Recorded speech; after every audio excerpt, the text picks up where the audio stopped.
Mark McClam, this is an interesting question. What started you off in technology? Video games. And this is kind of funny because me on the Craig and Chris show, if you guys don't watch the Craig and Chris show, that's my other show. It's on craigandchris.com. We talk about this whole negative influence of video games all the time on the show because there's always all these studies saying how video games make you dangerous, harmful, or whatever, which is pretty comical to those of us who play them. But to like parents and newscasters and people who don't understand video games and never have picked one up in their lives, they're like, oh my goodness, they're violent. I'm like, well, have you watched television or movies or read books or done anything in the past 100 years that has been considered entertainment? But anyways, that's a digression. But video games initially are what got me involved in technology. I remember when I was in elementary school, I used to wake up early and go to school early and ask my parents to bring me to school early because we had a Apple lab. We had the little Apple computers with the 5.5-inch floppy disks.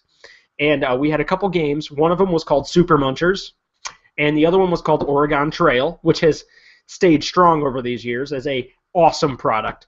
But it was actually gaming that got me into computers at first, and I was just amazed by what this little box could do. And actually it was also gaming that I can really attribute a lot of my learning from, because over the years, as I kind of evolved in computers, my typing skills enhanced greatly with the advent of MMOs because I would have to talk to everybody by typing. So that was a big part of my learning curve. My actual computer troubleshooting skills were greatly enhanced by my games breaking my computer or my computer not being powerful enough to run the games, so I had to go in and modify the settings, tweak and adjust them, or my game wouldn't work. I'd have to install the right drivers. So I actually had to go in and do a lot of things to get my games to function properly or to get their frame rates better or to get the resolution better. But that was a huge part of my initial startup into technology. And then once the ball got rolling and I started learning a lot more than everybody else, then it just became a natural progression where people would ask me questions and then I'd go figure them out and blah, blah, blah, blah, blah. And so then it just snowballed. And so really I've been working with technology. I'm 29 years old, but I've been sitting in front of a computer for probably 22 years of the 29 years.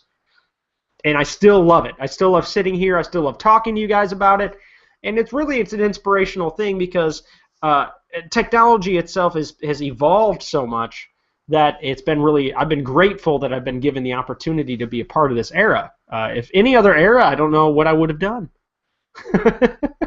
Who knows? Who knows what else I would have done? But it certainly probably wouldn't have been computer related. Maybe I would have just been sad and sat in a corner and cried.